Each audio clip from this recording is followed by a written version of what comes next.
बीवी बार बार मां पर इल्जाम लगाए जा रही थी और शोहर बार बार उसको अपनी हद में रहने का कह रहे थे, लेकिन बीवी चुप होने का नाम ही नहीं ले रही थी। बार बार जोर जोर से चीख कर कह रही थी कि उसने अंगूठी टेबल पर ही रखी थी और तुम्हारे और मेरे अलावा इस कमरे में कोई नहीं आया। अंगूठी हो ना हो माँ जी ने ही उठाई है। बात जब शोहर की बर्दाश्त से बाहर हो गई तो उसने बीवी के गाल पर एक जोरदार तमांचा दे मारा। अभी 3 माह पहले ही तो शादी हुई थी।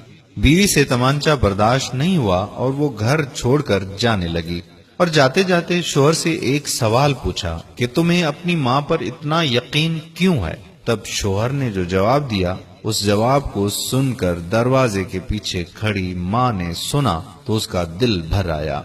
शोहर ने बीवी को बतलाया कि जब वो छोटा था तब उसके वालिद गुजर गए। माँ मोहल्ले के घरों में झाड़ू पोंछा लगाकर जो कमा पाती थी उससे एक वक्त का खाना आता था। माँ एक प्लेट में मुझे रोटी देती थी और खाली टोकरी ढक कर रख देती थी और कहती थी कि मेरी रोटियां इस टोकरी में हैं बेटा, तू खा ले, मैं बाद में खाऊंगी। मैं भी हमेशा आधी रोटी खाकर कह देता था कि माँ मेरा पेट भर गया है, मुझे और नहीं खाना है। माँ ने मुझे मेरी झूठी आधी रोटी खाकर मुझे पाला पोसा है और बड़ा किया है।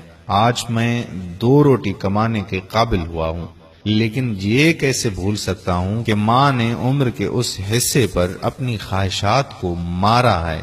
वो माँ आज उम्र के इस हिस्से पर कैसे अंगूठी की भूखी होगी, ये मैं सोच भी नहीं सकता। आप तो 3 माह से मेरे साथ हो। मैंने तो माँ की तपस्या को गुज़श्ता 25 सालों से देखा है। ये सुनकर माँ की आंखों से आंसू छलक उठे। वो समझ नहीं पा रही थी कि बेटा उसकी आधी रोटी का कर्ज चुका रहा है या वो बेटे की आधी रोटी का कर्ज। मेरे प्यारे भाइयों और बहनों, वालदैन का एहतराम करना हम पर फर्ज बनता है, क्योंकि वालदैन जब चले गए तो हमें दोबारा नहीं मिलेंगे। और यही बात मेरी भाभियों को भी समझनी चाहिए कि वो जिस घर में शादी करके जाती हैं, उस घर में जो आपके शोहर की माँ है वो भी आपके माँ के रुतबे की है, लिहाजा उनका ख्याल रखें।